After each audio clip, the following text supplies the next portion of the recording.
Tuhan, Engkau berfirman melalui putra-Mu, janganlah gelisah hatimu, percayalah kepada Allah, percayalah juga kepadaku. Aku akan minta kepada Bapa dan Ia akan memberikan kepadamu seorang penolong yang lain, supaya Ia menyertai kamu selama-lamanya, yaitu Roh kebenaran. Kami mohon curahan Roh Kudus-Mu Tuhan, sehingga kebangunan rohani sungguh menjadi saat bagi kami untuk hidup di dalam Engkau, merasakan Engkau, dan dikuatkan oleh Engkau sendiri. Hadirlah di tengah-tengah kami, beracaralah bersama kami. Kami serahkan semuanya kepadamu. Kemuliaan kepada Bapa dan Putra dan Roh Kudus, seperti pada permulaan, sekarang, selalu, dan sepanjang segala abad. Amin. dalam nama Bapa dan Putra dan Roh Kudus. Amin. Shalom. Silakan duduk. Terima kasih. Baik Bapak Ibu yang terkasih, selamat malam.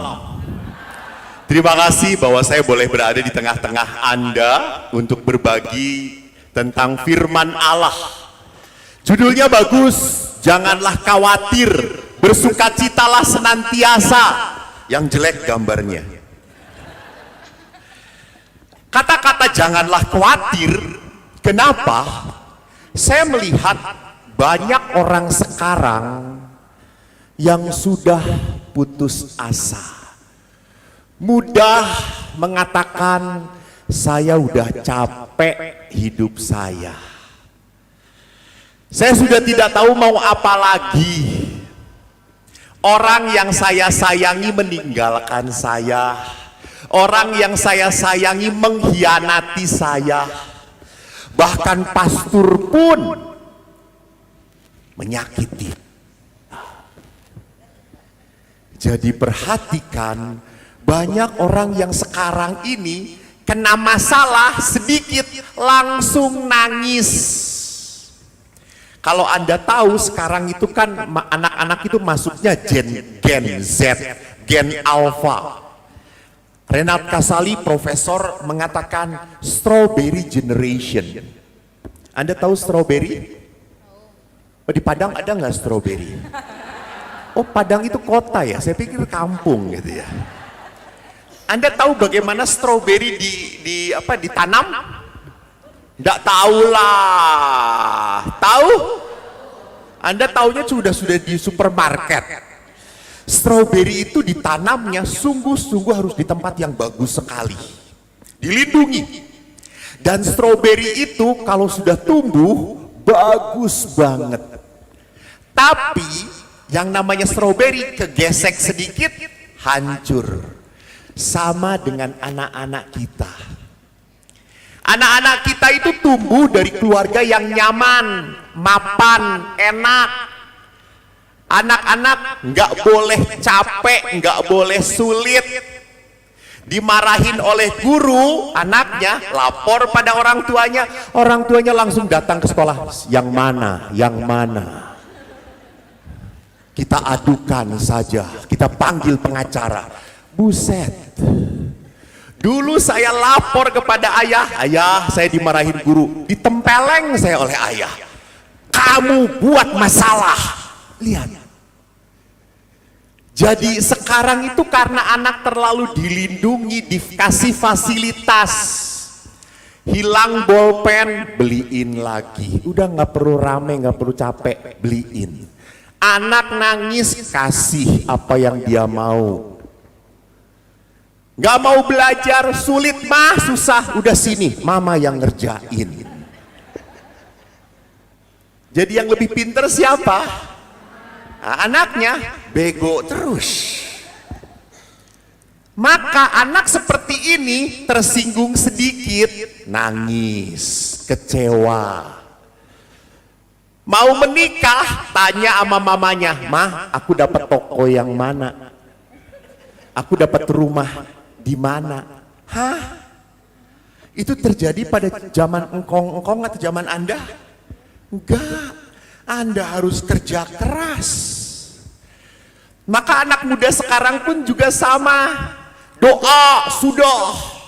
Di saat tidak didengarkan Tuhan, I do not believe God anymore.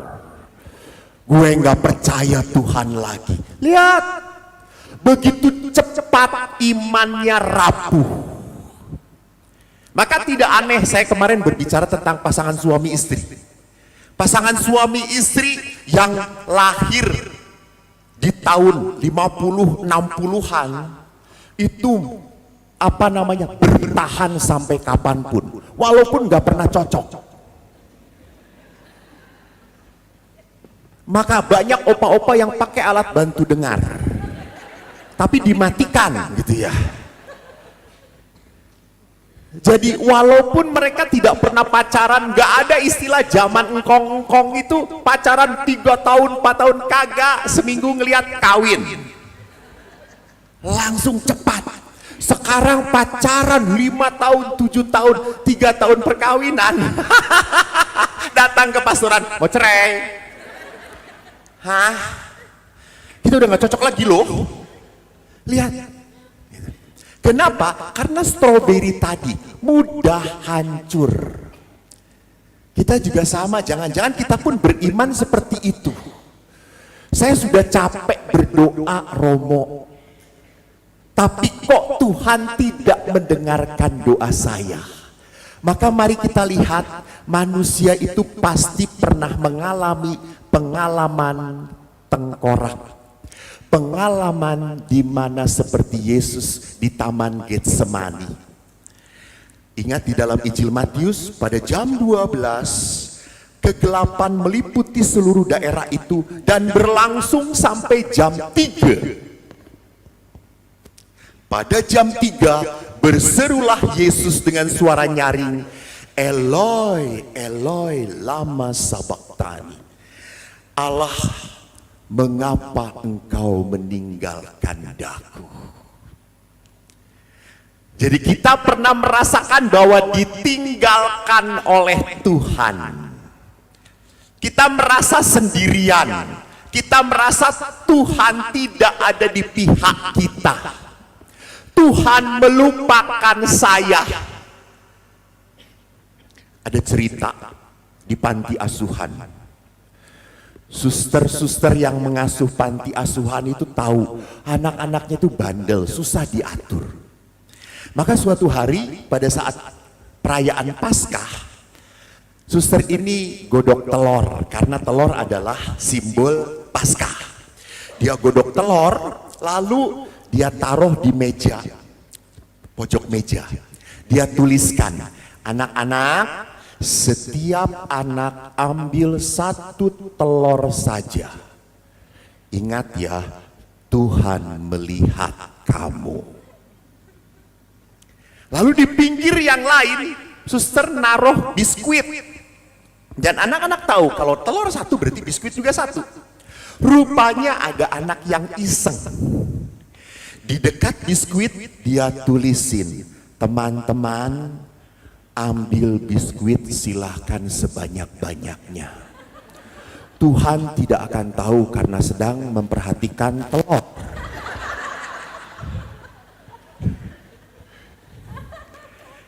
Jadi jangan-jangan kita pun berpikir kayak gitu. Kadang-kadang Tuhan ada dan kadang-kadang Tuhan tidak ada. Apakah bisa demikian? Tidak mungkin, Bu. Kalau Tuhan tidak ada, mati kau. Loh, betul. Betul. Tuhan yang memberi kehidupan. Masa Tuhan membiarkan? Tetapi itu yang terjadi dalam diri kita. Bagaimana kita pun sama, setiap orang punya pengalaman merasa ditinggalkan oleh Tuhan. Pengalaman di mana orang sampai kandas, tidak bisa apa-apa lagi. Saya pernah waktu awal menjadi imam, saya tugas di rumah retret dengan anak-anak SD, sering memberi retret. Waktu itu saya masih belum bisa berhadapan dengan anak-anak. Sehingga kalau saya menjelaskan, anak-anak protes, langsung kabur dari rumah retret. Saya sedih. Di rumah retret itu kan harusnya ada pertobatan. Setelah retret, mereka berkelahi. Aduh, kata saya itu, maunya apa ini? Sampai saya merasa, Tuhan, ngapain saya kerja di rumah retret kalau anak-anak yang retret pun tidak merasa bertobat, tidak diubah hidupnya. Bahkan pernah saya menjelaskan kepada anak-anak, ini anak-anak SD loh. Anak SD kan jujur kalau ngomong. Saya langsung tulis kan, Yesus lahir di Bethlehem. Baru nulis seperti itu, ada seorang anak langsung komentar, Romo, ya, tulisannya kayak tai, Romo. Ya ampun, baru saat itu saya dihina, tulisan saya kayak tai. Terus saya lihat dan berkata apa, iya ya kayak tai. Cuma hebatnya nggak bau tuh. Padahal saya ingin marah. Saya ingin menelan anak itu. Jadi pada saat itu saya merasa saya sudah bertahun-tahun di rumah retret, kok saya tidak cepat-cepat dipindahkan. Sudah capek.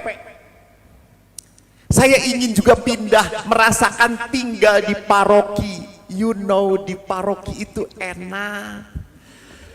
Ibu-ibunya Romo ada makanan. Romo mau makan apa? Saya belikan, Romo, tinggal pesan. Wow. Anda tahu saya ke Padang ini panitia langsung ngasih makan saya dendeng terus. Dendeng Marta, you know. Sampai tadi malam saya mencret, saudara-saudara.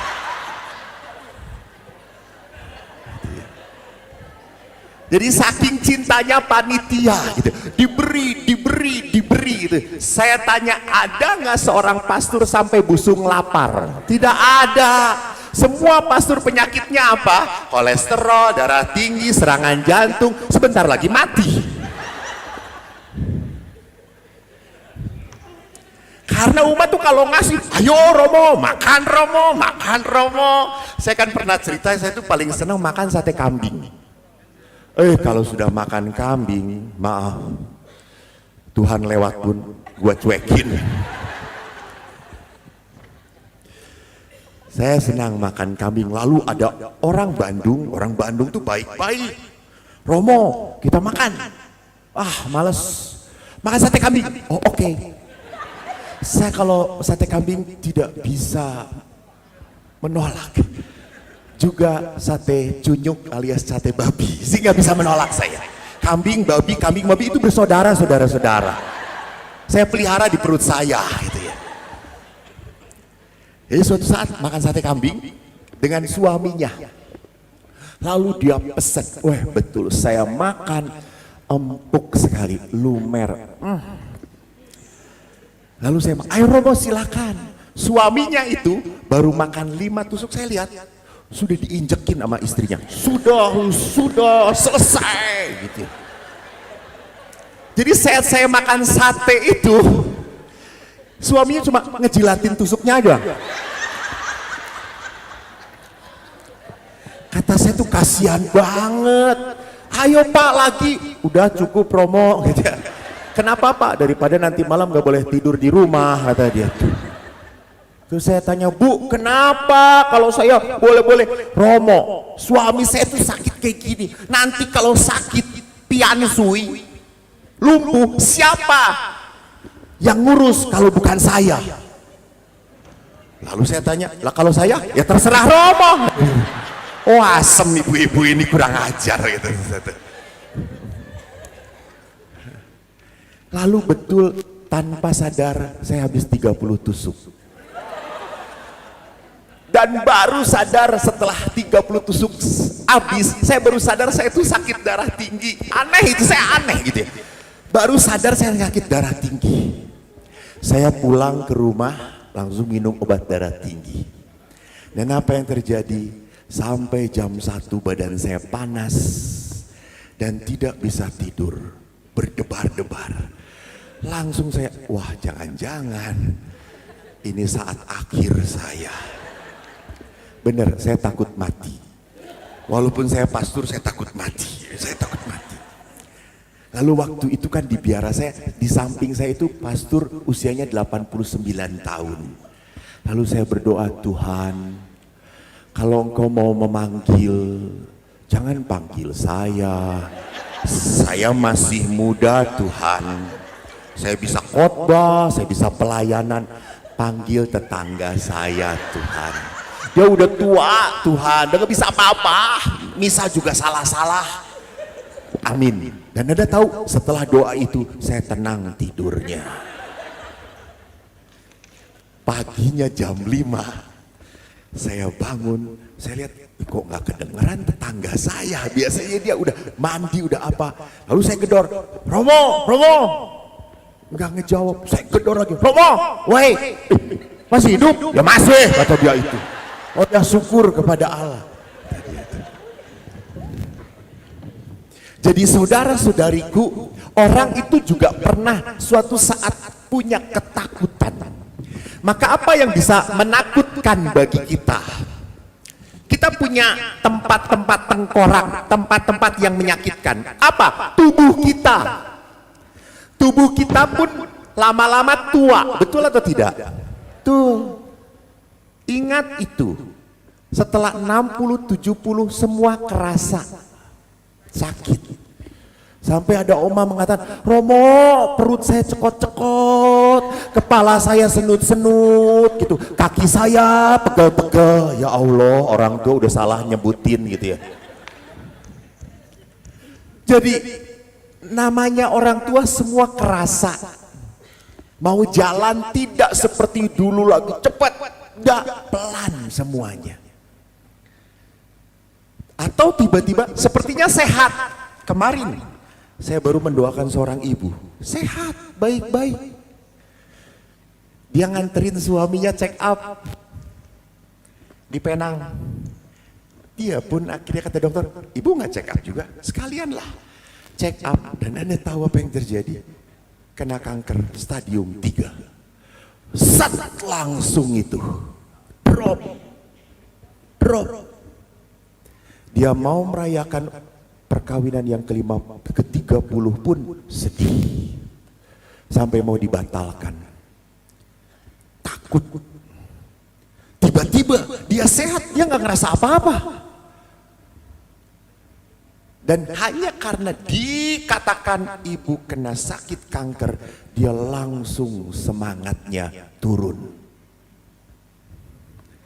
Bahkan datang pada saya, tolong Dok Romo perminyakan. Dan Anda tahu perminyakan saya itu dahsyat. Sekali pegang, sebentar lagi dipanggil. Mau nyobain? Boleh. Gratis. Tapi ibu itu pada saat setelah perminyakan, dia mengatakan, Romo, saya merasa bisa berserah. Jadi lihat, tubuh kita ini tidak bisa kita kuasai.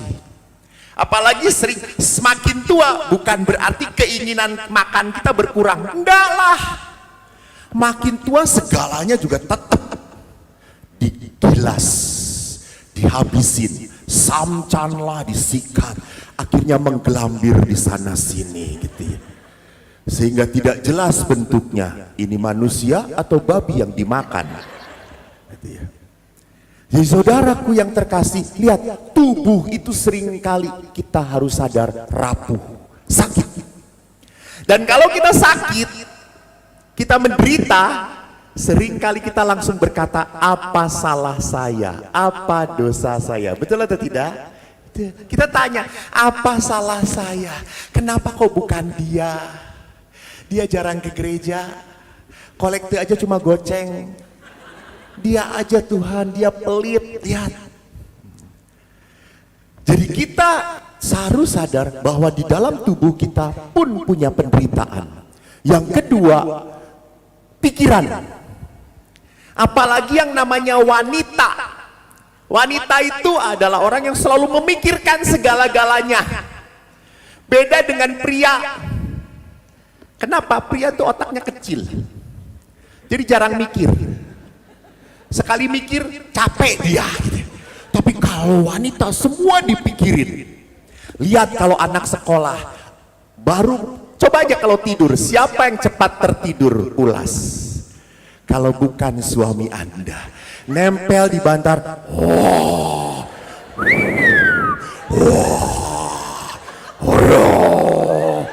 gitu ya, langsung jadi genderuwo dia, gitu. Maka saya suka ngomong, ibu lihat kalau suami tidur itu lucu banget, lucu gitu, betul.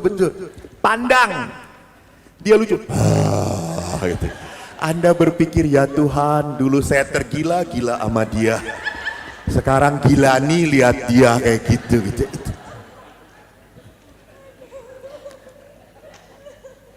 Jadi kenapa ibu-ibu kok sulit tidur? Banyak yang dipikirkan.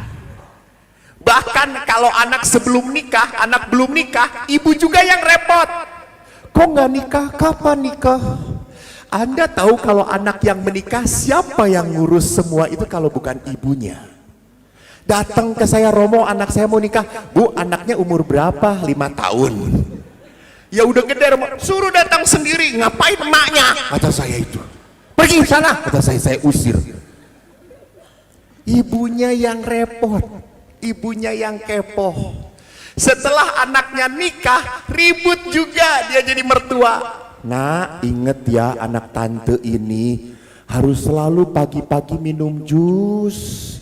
Jusnya belimbing, kedongdong, dan mangga setiap pagi ya. Ya tante, ya mak, baik. Datang ke rumah, mama lu ngomong kayak gitu, lu buat sendiri. Gua bukan pembantu kamu, gua pasangan hidup kamu. Jadi lihat di sini bahwa seringkali kita terlalu banyak yang dipikirkan. Ketakutan itu yang membuat kita cemas. Juga apa? Kita juga bisa terjadi punya hubungan dengan sesama. Sulit berkomunikasi. Banyak suami istri yang masih serumah tapi tidak sekamar lagi. Halo. Kenapa pastor tahu? Saya kan sering memberkati rumah. Lalu saya berkati rumah, Romo, kata ibunya, ini kamar saya. Oh, kamar saya. Gitu. Ya sudah, saya pikir ibu ini tidak sadar. Ke sebelahnya, dia ngomong, ini kamar suami saya, Romo. Hah? Kata saya, udah gitu nggak ada connecting doornya. Lalu samping kamar suaminya, kamar pembantu, ada connecting doornya. Gitu ya.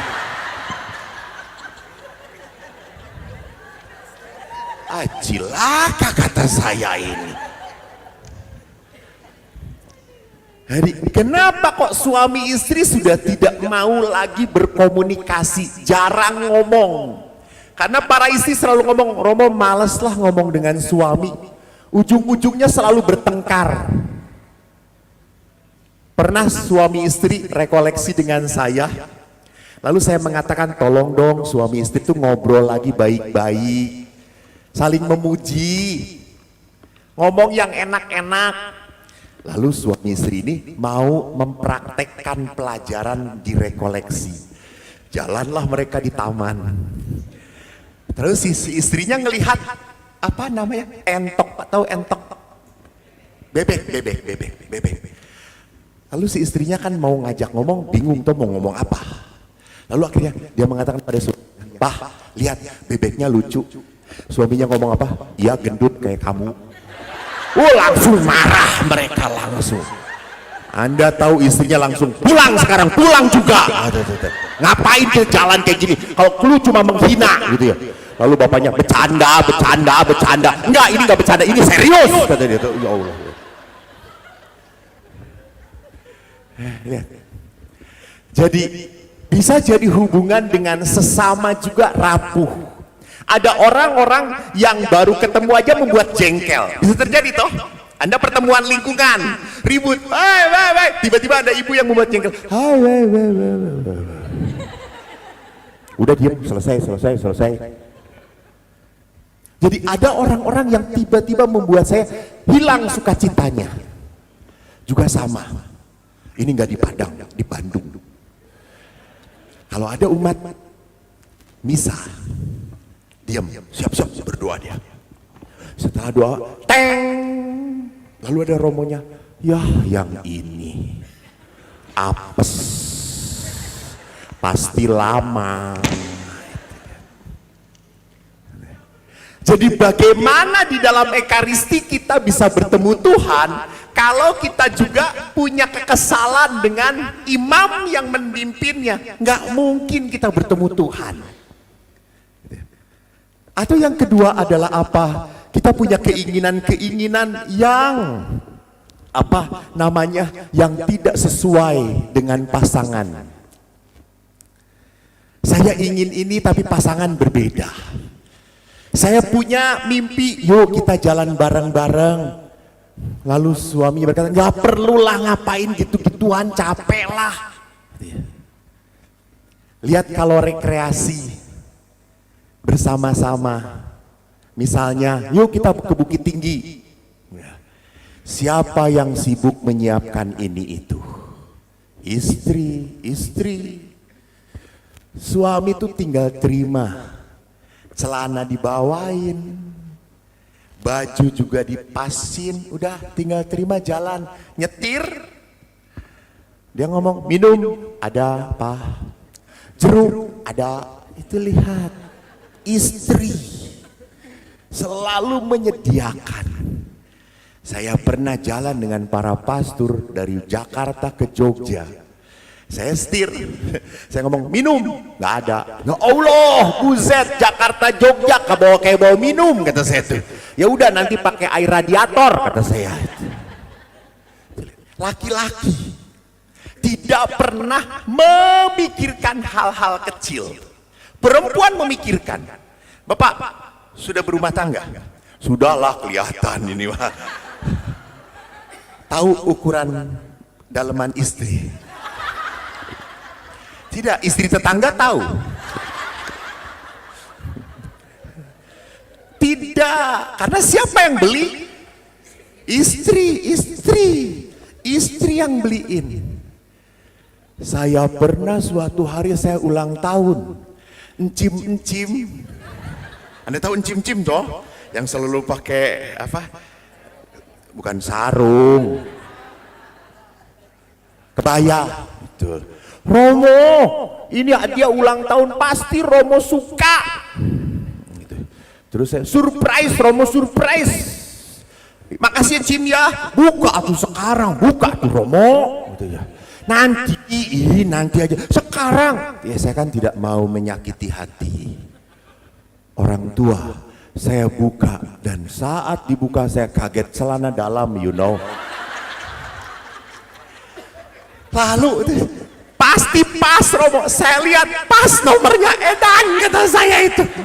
Dan sudah ditulisin Eko, ya Allah. Terus saya tanya, Cim kok bisa tahu nomornya? 2 hari yang lalu saya dapat datang ke jemuran pasuran, mana yang punya pasur Eko? Terus saya potret. Dibawa ke toko, ada nggak yang segede gini? Kurang ajar, kata saya itu.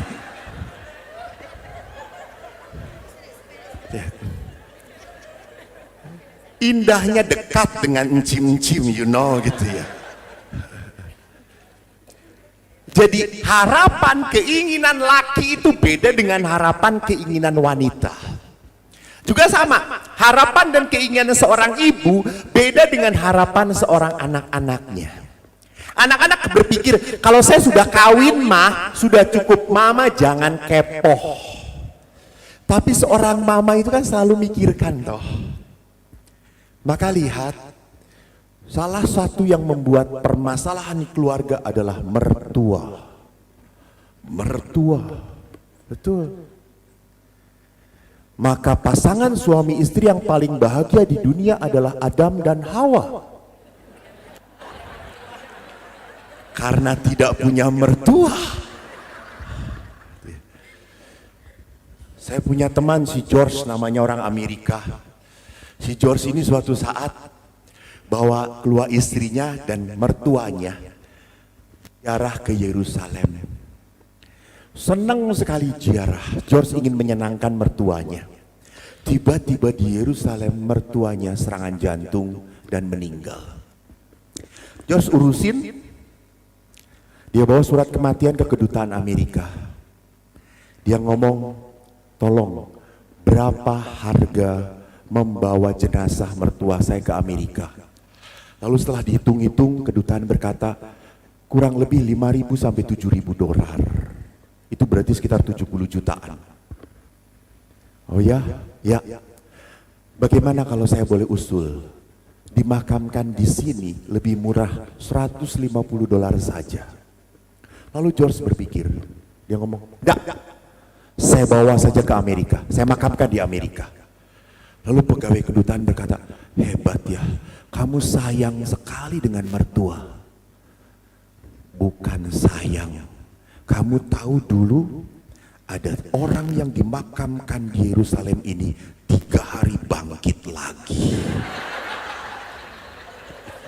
Kalau mertua dimakamkan di sini bangkit lagi lebih repot saya gitu ya. Sudah biarkan dia mati kata dia itu.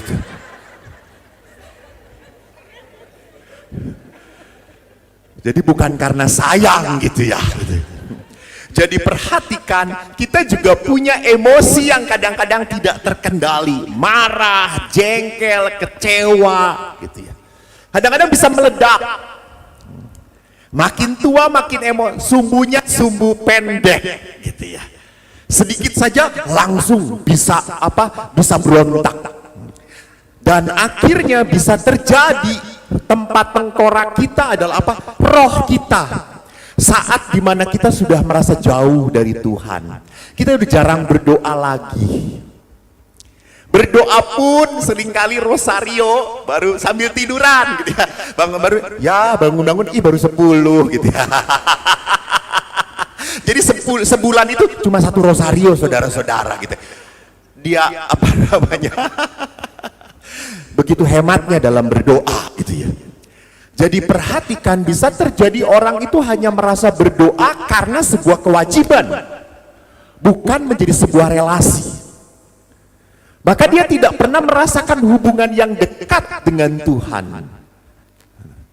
Ini tempat di mana orang merasa jauh dari kehidupan. Kekhawatiran pun bisa terjadi dan bisa menjadi beban kehidupan. Salah satunya adalah dosa dan kelekatan. Kelekatan apa yang bisa terjadi? Halo, hati-hati. Saya paling sedih dan paling berat menangani kasus suami yang judi. Habis itu semua. Suami yang suka minum, mabok, pasti berakhir pada kekerasan dalam rumah tangga. Dan istri yang suka belanja. Jelas ibu-ibu. Namanya ibu-ibu itu kan bajunya aneh-aneh tuh ya. Kalau bapak-bapak kan cuma batik atau baju kaos kemeja selesai. Ibu-ibu ya Tuhan, ada motif angsa, motif bebek, motif tiger wong, apapun punya, ada sayapnya gitu ya. Saya kadang-kadang kalau sedang nggak ada acara nganter suami istri ke Mangga 2. Anda tahu Mangga 2? Nah, itu kan tempat belanja. Kalau udah ke Mangga 2, suaminya itu hanya duduk diem aja kayak gini. Blow on sekali suaminya gitu. Istrinya, kerasukan roh.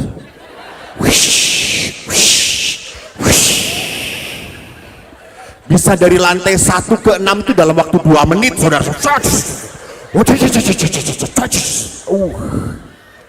Gua pernah ngikutin kempor saya gitu. Apalagi ibu-ibu ini kalau nawar sampai muntah darah itu yang ditawar gitu ya. Saya pernah gitu ya. Romo ini bagus banget, kan ada baju yang di mannequin. Anda tahu mannequin toh? Mannequin kan langsing toh ya gitu ya. Romo ini bagus banget ya. Oh, gitu tuh. Lalu dicobain sama ibu itu keluar. Terus dia tanya, gimana Romo? Lebih baik pakai karung Bu, kata saya. Ya, mannequin kan ada bentuknya. Ibu itu begini. Mau baju bagaimanapun ya begini tetap gitu ya. Kata saya udah pakai karung aja selesai. Si ibu itu sakit hati. Udah Romo jangan ngikutin. Ingin tahu itu satu. Lalu dia tawar, berapa? Segini. Wah kemalan udah Ci, ini tuh udah harga dasar. Kan kayak gitu selalu nadanya samanya. Udah harga dasar, enggak segini, kurang lagi, naikin lagi Ci, enggak segini. Udah ya Romo kita pergi. Nanti juga dia manggil lagi. And you know apa? Sudah 3 kali putaran tidak dipanggil-panggil.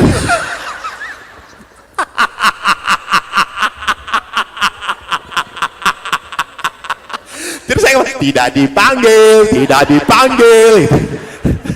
Tapi namanya emak-emak tanpa malu datang lagi, bisa kurang nggak ya? Gue yang malu, keluar kata saya. Itu lihat. Jadi apa yang terjadi? Kelekatan.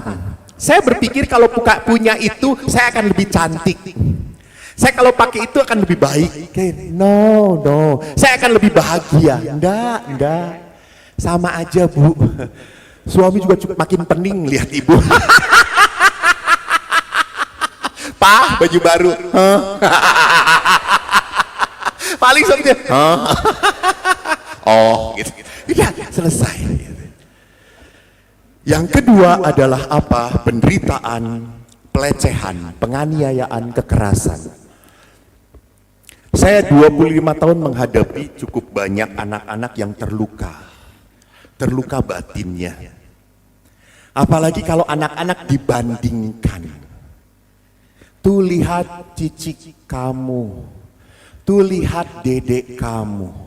Dia pinter, dia baik, sekolahnya ranking terus. Kamu ini bodoh. Dan itu terjadi pada saya. Di sini ada bule saya. Adik dari bapak saya. Dulu tahu kecilnya saya. Tanya bule saya, dari 4 anak saya yang sering dibanding-bandingkan. Paling bodoh. Dan bule saya tertawa terus. Karena apa? Karena memang bodoh saya gitu ya.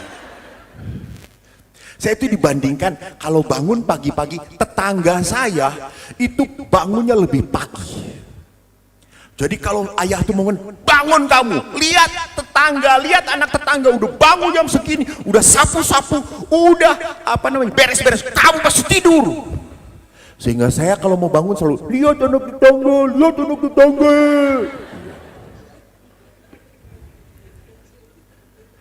Setelah saya jadi pastor, yang dibanggakan oleh ayah itu sudah nikah, kerjaannya cuma di gang main gitar terus. Gue jadi pastor. Saya datang, Pak, lihat anak tetangga. Tuh, gara-gara bangun pagi jadi kayak gitu.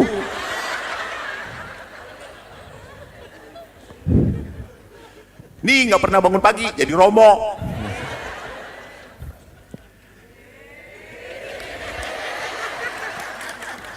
Yang nggak seneng nggak gua kasih komuni. Jadi perhatikan, kita seringkali membanding-bandingkan. Kita tidak pernah tahu bahwa itu menyakitkan bagi anak. Saya kadang sedih kalau ada ibu bawa anaknya lalu berkata, Romo nih anak saya tuh bandel Romo, susah diatur, tolong doakan Romo. Ya ampun, anak itu sampai diem aja begini. Terus saya suka deketin anaknya, nak jangan doakan kamu, doakan mamah kamu ya. Supaya bertobat. Itu ya. Suatu hari lucu, saya ikut resepsi. Pada saat resepsi, kan resepsi makan-makan toh di perkawinan. Ada seorang anak SMP, gelisah, dia bulak-balik. Terus saya tanya, nak kenapa? Aduh Romo besok ulangan banyak. PR belum selesai. Ya sudah, kenapa kamu datang? Dipaksa sama mama. Jadi saya harus datang. Ya udah, ini mama nggak pulang-pulang lagi. Ya sudah, kita doakan dek, semoga mama kamu bertobat. Lalu tak lama kemudian saya pulang. Si mamanya juga ikut pulang. Lalu si anak tadi yang SMP jalan bareng-bareng saya. Terus mamanya dari jarak jauh, kan mama itu kan selalu ndak pernah bisa diam, saudara-saudara. Langsung teriak, "Dede, besok kan mau ulangan. Dede kan banyak tugas, minta didoakan sama Romo. Dede sedang jalan dengan Romo." Si dedenya ngeliatin kepada mamahnya, "Mah, mau didoakan sama Paus juga tetap aja nggak bisa kalau nggak belajar," kata dia itu. Jadi perhatikan di sana bahwa seringkali relasi anak dengan orang tua pun tidak bisa menghargai. Sulit, orang tua tidak bisa menemukan mutiara. Dari anak satu dengan anak lain tuh mutiaranya berbeda. Kita harus sadari. Saya dari dulu waktu kecil kalau nyanyi jago. Kalau baca puisi pinter, tapi matematika, nilai saya matematika konsisten 3. 1 untuk Allah Putra, 1 untuk Allah Roh Kudus, 1 untuk Allah Bapa. Kadang-kadang 4, amin. Jelek sekali, saya matematika enggak ngerti. Adik saya pinter, cepat. Kalau dia udah 7 tambah 7, 14. 7 tambah 8, oh cepat. Saya 7 tambah 8, 7 tambah 8. Gua harus ngeliat. Harus 1, 2, 3, Bapak sudah nggak sabar. Dan adik saya berprestasi di dalam apa? Matematika. Saya pernah juara baca puisi, saudara-saudara. Saya bawa piala ke rumah. Bangga dong. Saya bawa ke rumah, percis seperti bapak-bapak ini menghina saya. Karena saat saya bawa, bapak saya ngeliat, "Juara apa tuh?" "Puisi." "Cuma puisi doang." Ya Allah Tuhanku, gitu ya. Emang semua anak harus pinter matematika? Enggak. Dan Anda tahu, suatu hari saya pernah mimpi diajak oleh Santo Petrus ke surga. Dan waktu saya tanya kepada Santo Petrus, "Santo Petrus, siapa yang tidak ada di sini?" Santo Petrus berkata, "Guru matematika." Haleluya, kata saya itu. Kenapa Santo Petrus? Karena dia suka membuat murid menderita. Betul, kata saya, amin gitu ya.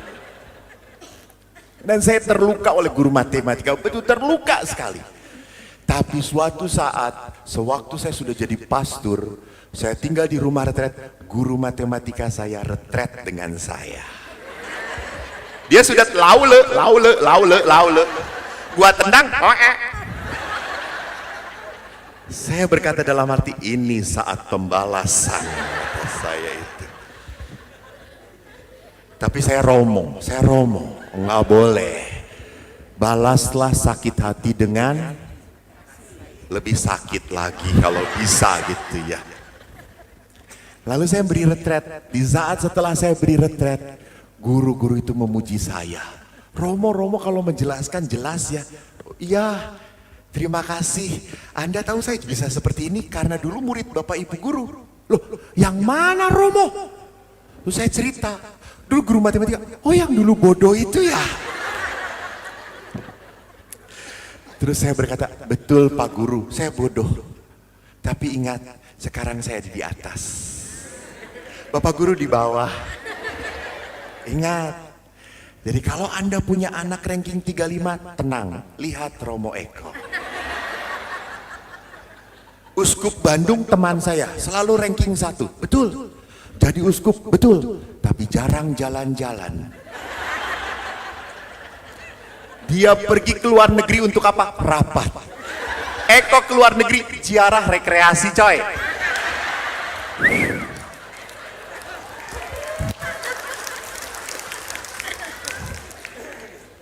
Itu anugerah Tuhan jadi orang bodoh. Jadi lihat di sini bahwa kita harus sadar bahwa pada saat orang dilukai, kalau tidak bisa mengolah, maka dia akan terluka, dia akan balas. Saya bisa cerita seperti ini karena bisa mengolah. Saya sudah mengolah. Dulu waktu kecil saya jengkel, saya iri, saya kecewa, saya marah pada Tuhan. Kenapa saya lahir bodoh Tuhan? Dan setelah saya jadi pastor, setelah saya jalani, oh that is blessing, you know. Kalau bule pernah ingat, ayah saya selalu mengatakan apa? Ko, otak mungkin neng dengkul. Dan betul, karena kalau saya menjawab lama, karena prosesnya jauh saudara-saudara. Kadang-kadang tersesat, salah jawab lah gitu ya.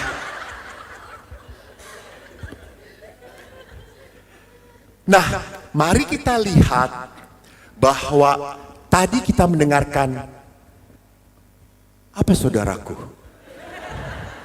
Ada roh jahat di sana. Di sana roh jahat enak aja. Itu langsung sono.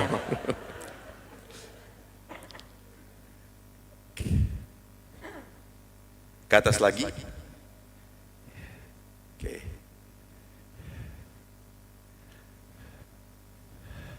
Nah, Tuhan mengatakan di dalam Injil Yohanes tadi, jangan gelisah hatimu, percaya kepada Allah.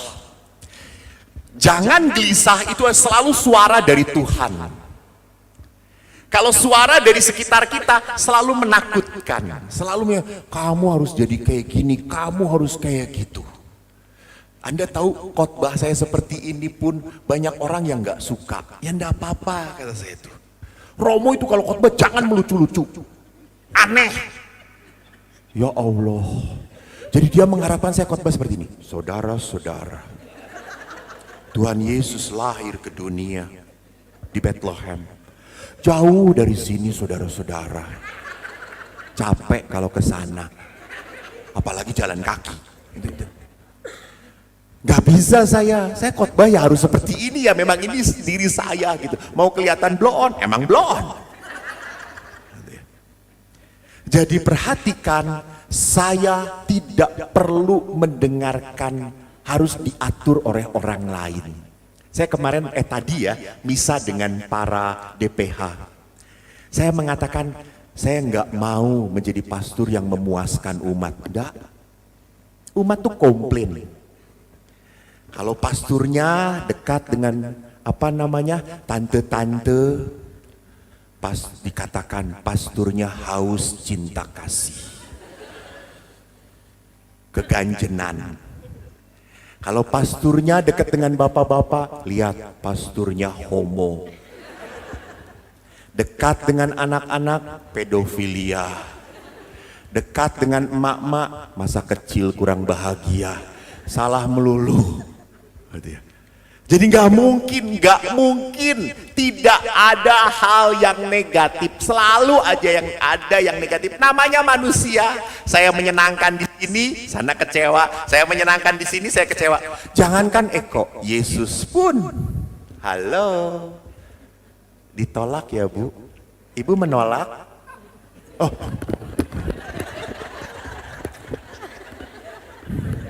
lalu ibu pengikut siapa?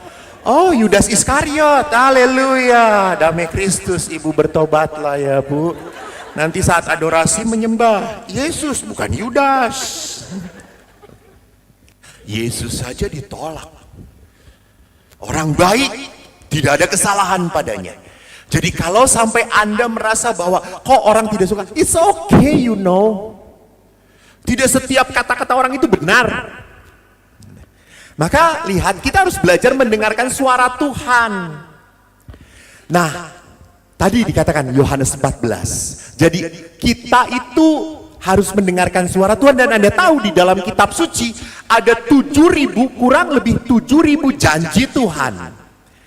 Dan janji Tuhan itu seperti apa Bu? Seperti apa Bu? Janji Tuhan?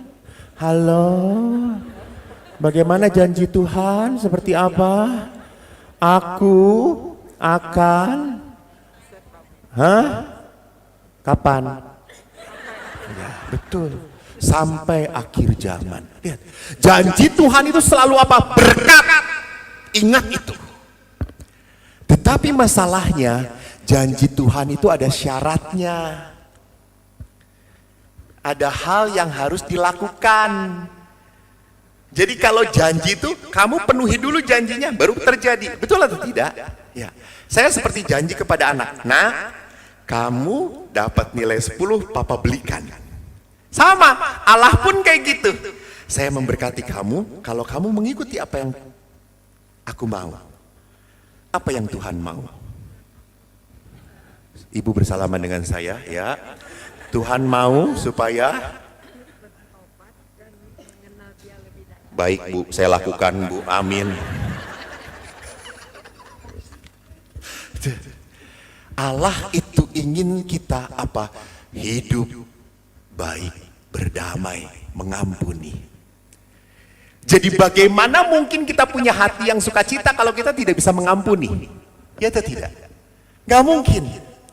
Contohnya adalah seperti seorang anak sedang pegang permen. Dia pegang permen, aku punya permen, banyak. Terus dia datengin saya punya coklat. Ih, mau Romo, oke. Kamu mau permen? Coklat ini? Mau Romo, oke. Lepaskan permen kamu. Ya atau tidak? Bisa nggak dia dapatkan coklat itu kalau tidak mau melepaskan permennya? Nggak bisa, dia harus lepaskan. Dia ambil coklatnya, itu Tuhan, hamba, lepaskan. Kalau engkau mau hidup damai sejahtera, lepaskan sakit hatimu. Lepaskan keinginan kamu untuk membalas. Baru kau bisa damai. Itu janji Tuhan. Nah, lihat, maka dari itu di dalam kehidupan itu kita bisa memilih. Mau tetap tinggal di penderitaan atau mau menjadi manusia yang terbebaskan. Maka saya suka sedih kalau melihat orang Katolik itu tidak ada sukacita. Udah cantik nggak tersenyum. Saya suka berdoa, Tuhan ambil aja dia cepat-cepat Tuhan. Tidak ada gunanya hidup juga gitu ya. Kok aneh, berat banget. Mas ngapain sih gitu terus, ya Allah.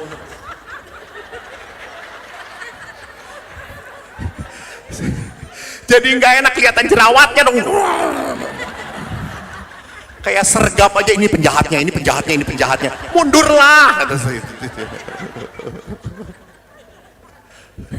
Saya udah menjauh, dia dekatin gue.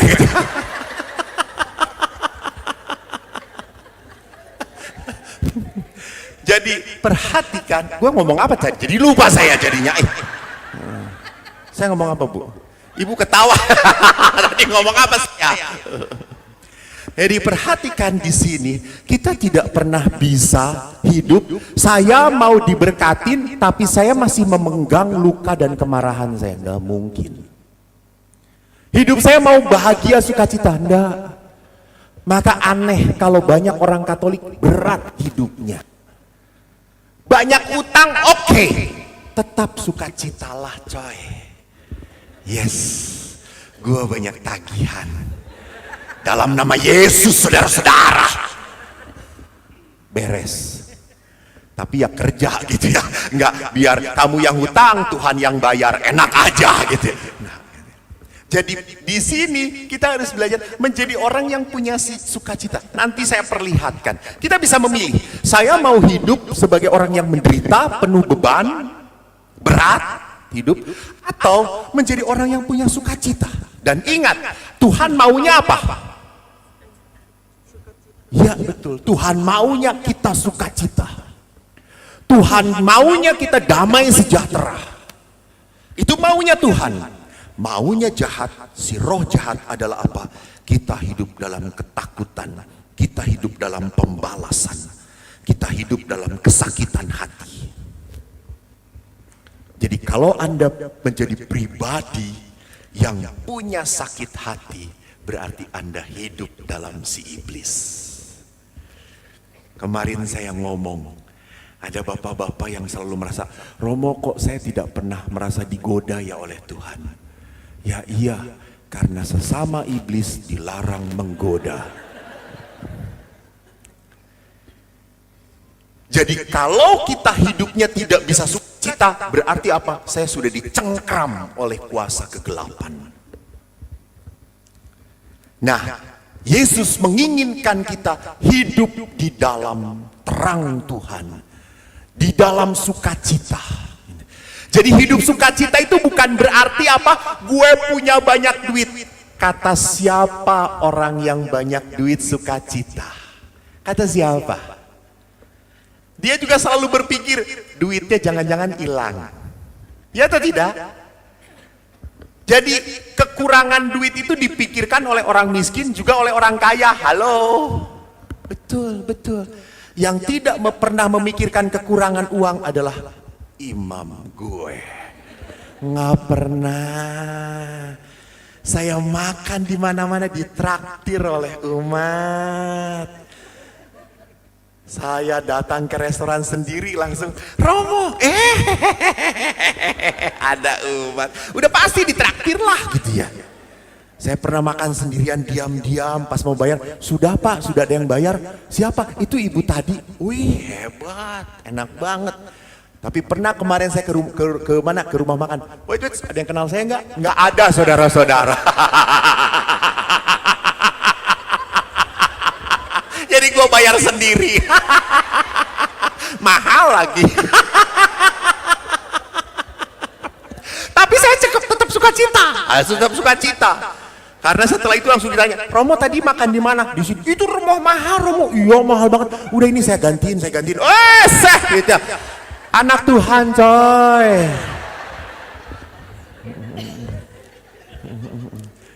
Jadi jangan pernah berpikir bahwa orang yang punya segalanya itu sukacita. Nggak.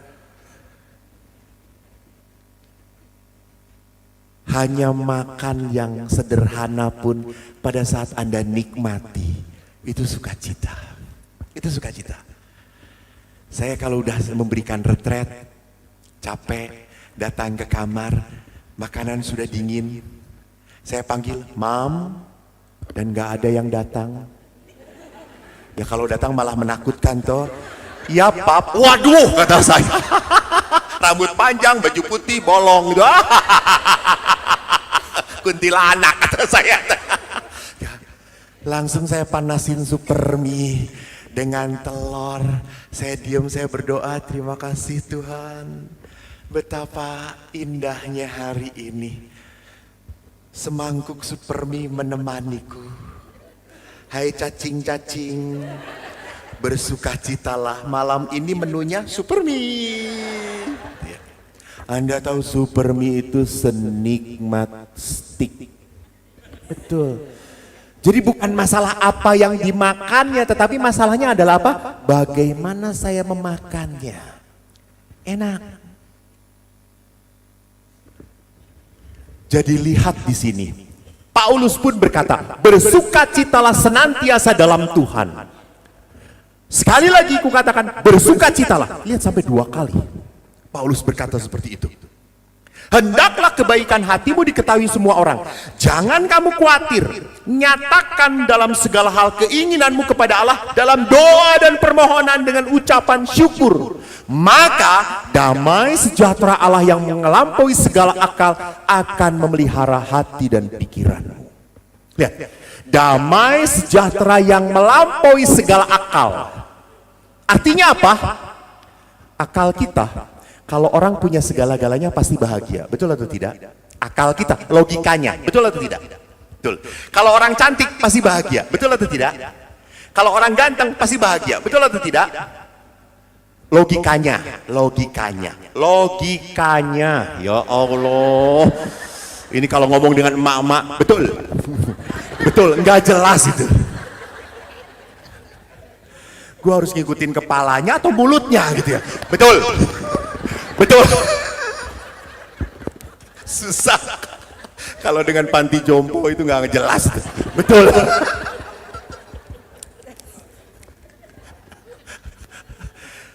Jadi logikanya adalah orang yang punya segala-galanya pasti sukacita, betul atau tidak? Betul toh.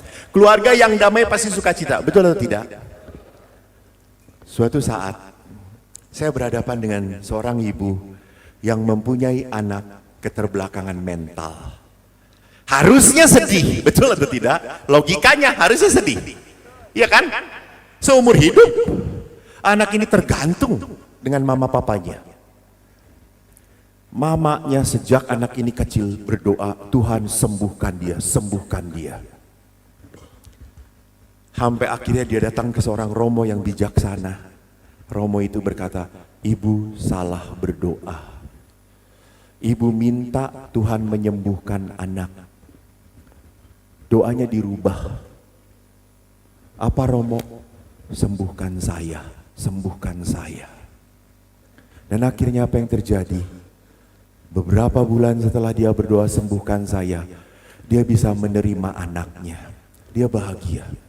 Dan anak yang berkebutuhan khusus ini dari 3 anak, 2 biasa normal, yang satu ini berkebutuhan khusus, justru yang paling dekat dan paling mengungkapkan sayang yang paling jelas adalah anak yang berkebutuhan khusus. Dia langsung peluk mamanya, mama, dia sayang. Mama ndak boleh capek, dia yang selalu mengingatkan mamanya. Kakak adiknya nggak pernah nyapa mamanya sama sekali. Begitu sayangnya. Dan dia berkata apa? Tuhan, anak yang berkebutuhan khusus ini adalah anugerah rupanya. Saya bahagia bisa menemani dia. Lihat, ini damai sejahtera yang di luar akal. Tidak mungkin. Kisah kedua. Ini damai sejahtera atau bukan? Kalau punya suami yang baik, sangat sayang, nggak pernah pelirak-pelirik kemana-mana, nurut, tenang, damai sejahtera nggak Bu? Damai ya Bu, betul damai, damai betul. Punya istri yang nggak banyak ngomel, nggak banyak komplain, nggak ngomong terus, damai nggak Pak? Damai betul, damai. Enggak. Yang jawab langsung ibu-ibu, enggak gitu ya. Itu paling nggak berani ngelawan emak-emak, nggak berani gitu. Saya kalau udah diminta emak-emak selalu menyerah. Romo, misal gini, nggak bisa. Ya udah, Romo bisanya tanggal berapa? Ya gitu ya. Lalu suatu saat seorang ibu ini dikaruniai seorang suami yang tidak beres. Suaminya lari dengan wanita lain. Si istri ini berkata, Romo, saya tetap menganggap dia suami saya. Walaupun sudah pergi dengan wanita lain, saya mengurus 3 anak saya. Diurus 3 anaknya. Dan ibu ini masih boleh sakramen? Boleh. Ibu ini tidak berdosa. Dan ibu ini berkata, saya tidak punya keinginan untuk menikah dengan pria lain. Enggak. Saya mau membesarkan anak saya. Anda tahu setelah bertahun-tahun suaminya setelah sakit parah datang lagi ke istri pertama. Emang istri pertama jos. Dan istri ini menerima. Apa komentar teman-temannya? Ya Allah Tuhanku Yesus.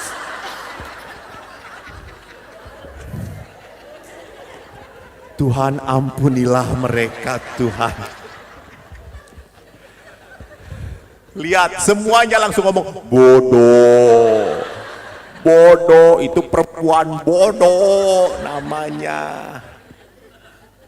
Ingat Yesus pernah berkata apa yang bodoh di mata manusia adalah mulia di mata Tuhan. Nih yang bodoh dicari, emak-emak pada potret, dan kalau potret nempel segala-galanya ke gue gitu ya, dia pikir gue tembok gitu, nggak ngerasa apa-apa gitu ya. Maka saya selalu berdoa, Tuhan kuatkan saya gitu. Saya anggap semua lato-lato yang nempel itu gitu ya.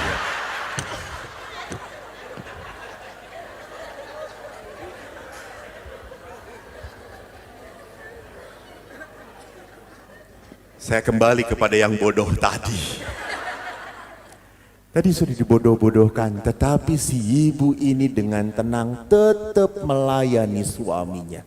Sampai akhirnya tahu suaminya meninggal tangan istrinya. Dirawat, dibereskan, misa. Sampai saya itu kagum. Saya menemani waktu konsultasi juga pada saya mendoakan. Saya sampai tanya, Bu, apa sih yang membuat ibu kuat? Terus bagaimana suami bisa meninggal di tangan ibu? Diracun ya? Kata saya itu. Enggak, Romo. Gitu. Lalu saya tanya, apa yang ibu membuat kuat? Romo, kalau Romo mau ngelihat saya udah gak kuat sebetulnya. Cuma saya gak mau ngelihat ini. Saya mau lihat dia. Saya mau lihat dia. Ini yang membuat saya kuat. Lihat. Jadi bagaimana syarat supaya orang mengalami damai sejahtera? Pertama, janganlah kamu khawatir tentang apapun juga. Ingat, kekhawatiran itu tidak masuk akal. Kenapa tidak masuk akal? Yesus itu berkata, aku berkata kepadamu jangan khawatir akan hidupmu, akan apa yang akan kamu makan, kamu minum. Jangan khawatir. Bukankah hidup itu lebih penting daripada makanan dan tubuh itu lebih penting daripada pakaian? Jadi kalau kita khawatir dengan sesuatu yang tidak bisa kita ubah, bodoh. Terimalah. Siapa yang tidak bisa kita ubah dalam hidup kita? Pasangan kita. Betul atau tidak? Itu. Nggak bisa merubah pasangan. Udah dari orok kayak gitu. Terimalah. Terimalah. Doa Anda kemanapun, ziarah kemanapun, bahkan didoakan oleh Bapak Paus pun, suami Anda tidak bisa berubah. Terima. Jadi bukan mau merubah suami, rubah hati Anda supaya bisa menerima. Kenapa Anda tidak bisa bersuka cita? Karena Anda setengah hati menerima suami Anda. Tidak mau full. Tidak mau penuh menyayangi. Isinya, kenapa setengah hati? Karena bertubrukan dengan kemarahan, kejengkelan. Betul atau tidak? Itu. Ada marah, ada jengkel. Harus nerima juga. Gitu ya. Karena ada beberapa yang mengatakan, ya Romo saya harus hidup dengan dia. Ya sudahlah, nggak ada pilihan lain. Itu dia. Jadi perhatikan di sana bahwa kalau kita punya kekhawatiran tentang sesuatu yang tidak bisa dirubah, bodoh. Kita harus menerima. Saya sangat menerima adalah pastor bodoh. Ya, betul. Otak saya didengkul. Betul. Maka pernah suatu saat saya jadi kiper dan waktu itu tendangan penalti. Teman saya nendang kenceng banget dan pernah percis kena kepala saya. Bola keluar, saya masuk ke dalam. Saya semaput, saya dibawa ke kamar sakit, diperiksa oleh dokter, dan dokter kaget. Kamu hebat, ditendang sekencang itu nggak geger otak. Lalu saya berkata, nggak mungkin dok, otak saya di sini dok, kata saya itu. Pertanyaannya, Tuhan pernah salah atau tidak? Nggak pernah. Tuhan bener naruh otak gue di sini. Jadi saya kalau jalan naik motor, helm murah. Ini yang mahal, pelindung dengkul. Jadi perhatikan, banyak hal-hal dalam kehidupan yang menyakitkan kita, yang membuat kita kecewa, jengkel. Kenapa? Karena Anda ingin mengubah hal-hal yang tidak bisa dirubah. Anda hanya bisa menerimanya. Maka ada doa kerendahan hati yang bagus banget. Tuhan, berikan aku kekuatan, keberanian untuk merubah hal-hal yang bisa dirubah dalam hidupku. Berikan aku kerendahan hati untuk menerima hal-hal yang tidak bisa dirubah dalam hidupku. Dan beri aku kebijaksanaan, mana yang bisa dirubah dan mana yang tidak bisa dirubah.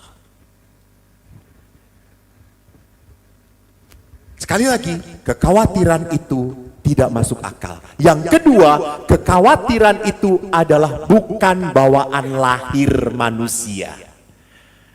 Ingat, seorang bayi lahir ke dunia apakah langsung mikir, besok gue sekolah nggak ya? Gue nanti besar kawin dengan siapa? Bayi mikir nggak? Enggak. Jadi memang manusia itu lahir ke dunia tanpa kekhawatiran. Betul atau tidak? Betul. Lalu kenapa manusia khawatir? Karena pengalaman. Karena pengalaman. Pengalaman disakiti, pengalaman dikecewakan, itu yang membuat dia khawatir. Jadi kita harus sadar bahwa pada dasarnya kita itu dilahirkan ke dunia bukan untuk khawatir. Dan ingat, di dalam Amsal bagus banget dikatakan, kekhawatiran dalam hati membungkukkan orang. Hati yang tenang menyegarkan tubuh. Jadi kalau orang khawatir itu bisa merusak ke badan dia, ke tubuh dia. Maka pernah waktu saya reuni dengan teman-teman saya kaget melihat saya. Kok kamu kelihatan muda ya? Ya iyalah. Kenapa? Apa resepnya? Jangan kawin.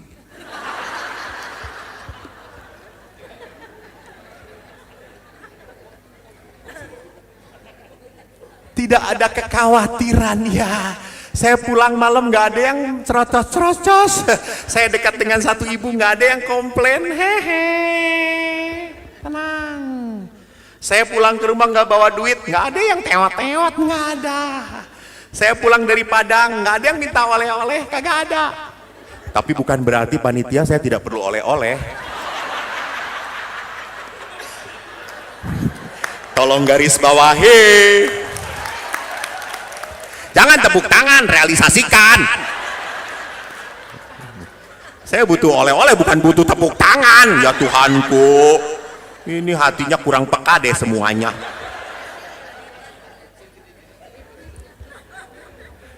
Minimal Marta lah, apa Marta. Tapi saya tidak khawatir.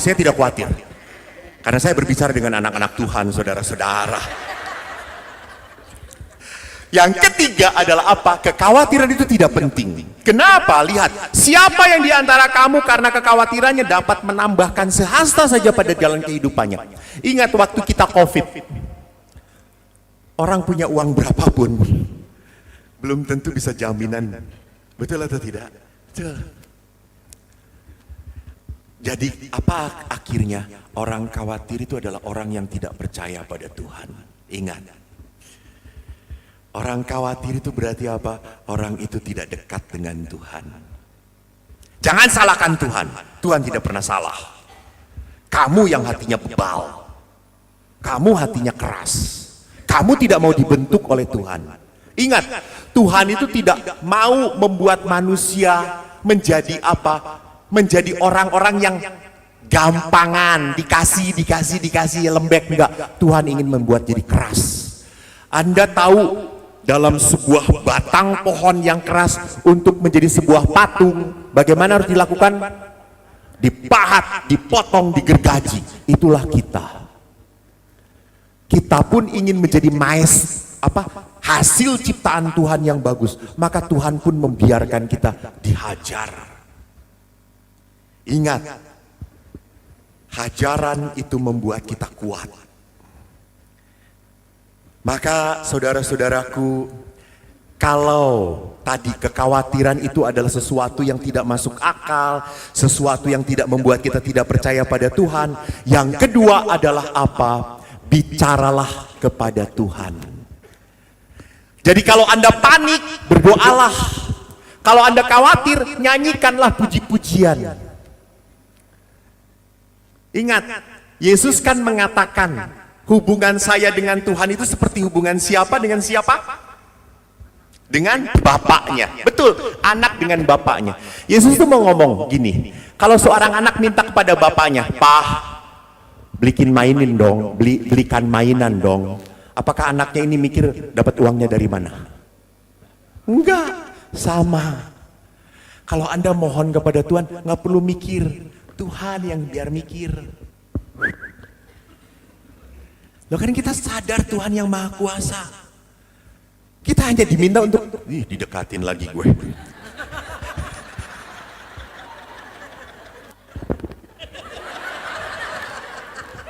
Saya tidak suka lelaki.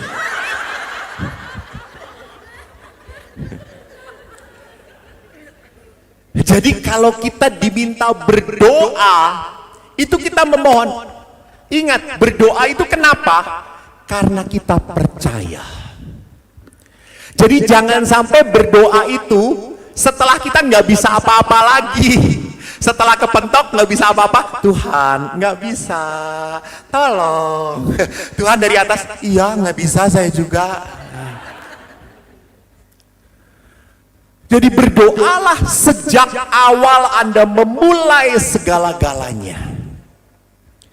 Saya senang sekali ada seorang Katolik yang punya toko.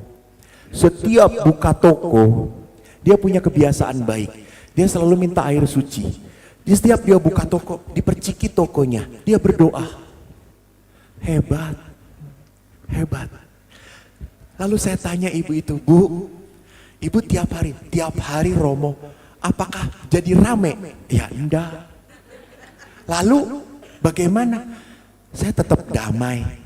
Banyak pembeli saya sukacita, enggak banyak juga saya sukacita. Saya selalu bisa bersyukur. Wow, lihat, doa. Jangan pasang kucingan, kucing-kucing. Apaan lagi? Nggak akan bawa hoki, nggak akan. Kalau mau bawa hoki, fotonya Pak Surtoto gini. Saya jamin laku Anda. Nggak ada ya orangnya, nggak apa-apa. Mumpung nggak ada. Jadi lihat apa? Berbicara dengan Tuhan, bicara. Kenapa? Karena kita anaknya. Jangan biarkan Bapak kita. Bapak tuh rindu nungguin gitu. Kapan ngomongnya dengan gue? Kapan? Hai. Sorry Tuhan, sibuk. Ada WA. Suatu hari Tuhan buat konslet tuh WA gitu ya. Jangan sampai kita nyuekin Tuhan. Tuhan tuh Bapa. Maka ajaklah bicara tentang kehidupanmu. Dan yang terakhir, apa yang saya mau katakan, bersyukurlah dalam segala hal. Ingat, orang bersyukur itu bisa bersukacita. Betul atau tidak? Jadi kunci orang sukacita adalah apa? Syukur, syukur. Dan Ibu Teresa menuliskan bagus banget. Di sini kata-katanya.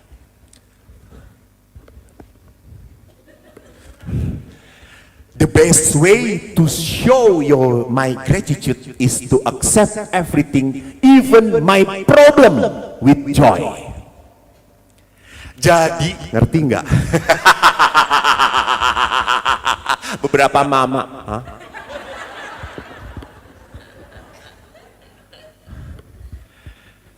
jalan yang terbaik untuk menunjukkan rasa syukur saya adalah apa? Menerima segala-galanya. Menerima segala-galanya. Bahkan menerima persoalan dengan sukacita.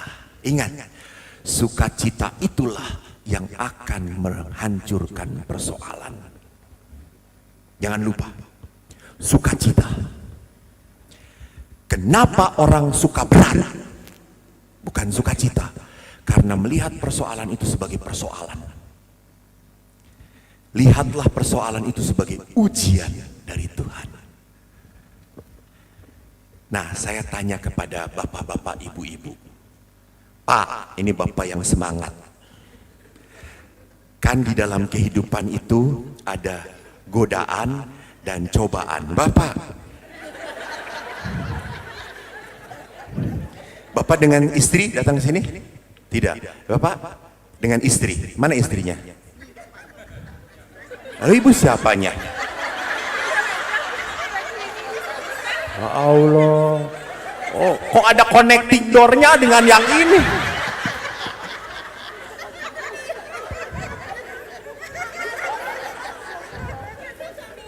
Oke. Ingat, di dalam kehidupan tuh ada godaan, ada Ibu bahagia banget, ya Allah. Ya, ya udah tenang aja Bu, tenang, nggak apa-apa, nggak akan saya berkatin. Ada godaan dan ada cobaan. Godaan berasal dari siapa? Ya, iblis, supaya jatuh, godaan. Sedangkan cobaan kadang-kadang diizinkan Tuhan. Diizinkan Tuhan terjadi untuk melihat kualitas kita. Nah sekarang Pak saya tanya, kalau melihat istri tetangga, ya kon melihat toh, Bapak kan nggak pura-pura, iya ada istri tetangga, Bapak kan bukan nggak jadi pastor toh, pastor aja ngelihat istri tetangga melotot. Kalau melihat istri tetangga makin lama makin cantik, ini godaan atau cobaan? Diam Ibu, jangan bantu. Godaan apa cobaan? Melihat istri tetangga dilihat makin lama edan, cantik banget, gue tertarik. Godaan atau cobaan? Hah? Cobaan, cobaan. Oke, cobaan. Kalau melihat istri Bapak makin lama makin jelek, itu godaan atau cobaan? Hah? Kenyataan.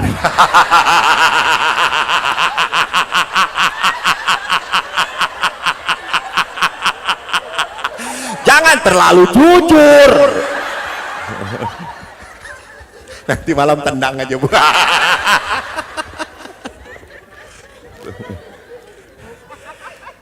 Jadi lihat bahwa dalam kehidupan kita harus lihat problem-problem permasalahan kadang-kadang dibiarkan Tuhan terjadi untuk menguji iman kita. Untuk menguji iman kita. Bapak tadi melihat bagus, istri tetangga makin cantik, ini cobaan bagi saya. Saya nggak mau jatuh. Ini memperlihatkan kesetiaan saya pada istri saya. Istri saya makin jelek, ini kenyataan bahwa saya harus bertahan pada janji perkawinan. Ingat ya Pak, hau cepu hau ce.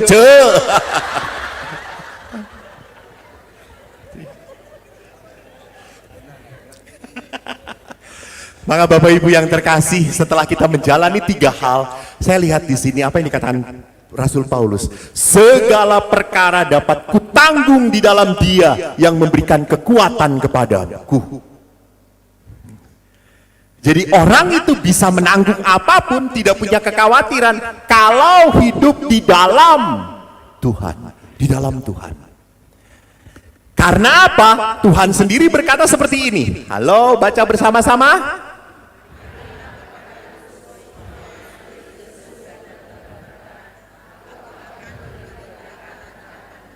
Lihat.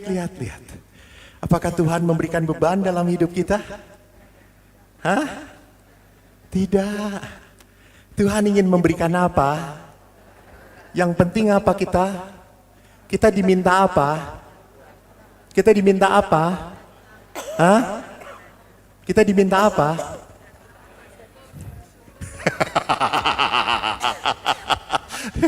Semuanya pada saat dipelototin nama saya langsung bersyukur. Kita diminta apa? Datang. Kita diminta apa? Collecting yang banyak. Gitu. Lihat, Allah nggak banyak macam-macam. Allah cuma ngomong, datanglah padaku. Datang. Anggap aku sebagai Bapamu. Datang padaku. Maka Bapak Ibu, malam ini kita akan menutup perjumpaan kita dengan adorasi.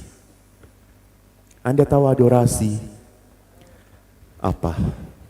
Silakan, ini mic-nya Ibu, sila di depan jelaskan. Nanti amplop kita bagi berdua. Ibu bungkusnya, saya isinya. Adorasi adalah penyembahan pada sakramen Maha Kudus. Dikatakan di dalam tulisan gereja Adorasi adalah tindakan penyembahan kepada Tuhan yang hadir dalam hosti. Jadi kita menghormati sakramen Maha Kudus pertama-tama disantap dan kedua disembah. Betul, disembah. Maka penyembahan itu terjadi di dalam apa? Adorasi. Maka adorasi adalah devosi yang paling tinggi tingkatannya. Dengan demikian berdoa di hadapan sakramen Ekaristi, di hadapan sakramen Maha Kudus, sama berdoa dengan, baca itu Bu, jangan ngelihat saya, nggak akan ngerti kalau ngelihat saya, malah melihatin saya terus, yang merah di bawah. Sama dengan, lihat. Berdoa di hadapan sakramen Ekaristi Maha Kudus sama dengan berdoa di hadapan Allah. Anda tahu sebelum Paus Fransiskus siapa nama pausnya? Ibu pernah kenalan belum? Belum. Polos banget. Namanya siapa? Pausnya Benediktus. Sebelum Benediktus siapa? Yohanes Paulus keberapa? Kedua. Anda tahu pada saat Yohanes Paulus kedua dipilih, Vatikan geger. Kenapa? Karena menghilang. Namanya siapa sih Yohanes Paulus? Nama aslinya? Ya, Karl Wojtyla. Hilang dari kepausan. Hampir semua Swiss Guard cari di mana. Orang sudah cari ke kamar dia, cari ke pertemuan, cari ke gereja, dibuka tidak ada. Lalu sekretarisnya ngomong, cari ke dalam di kapel sakramen adorasi. Dan waktu mereka masuk, Bapak Paus sedang bersujud. Dan Bapak Paus tidak pernah melupakan hidupnya untuk adorasi. Dan Anda tahu kesaksian Bapak Paus setelah meninggal, sekretarisnya ngomong apa? Bapak Paus sering diketemukan bukan di meja kerja, sering diketemukan di depan sakramen Maha Kudus. Maka Anda ingat sewaktu meninggal orang Itali menuliskan apa? Santo subito. Cepat jadikan dia orang kudus. Jadi Bapak Paus sadar pada saat ia bertelungkup di depan adorasi, dia berbicara dengan Allah. Maka Bapak Ibu, saya akan menghadirkan sakramen Maha Kudus ini di depan Anda semua. Silahkan, ada tempat yang kosong daripada Ibu pepet-pepetan. Ini ada yang kosong dekat dengan Tuhan daripada dekat dengan suami yang lain.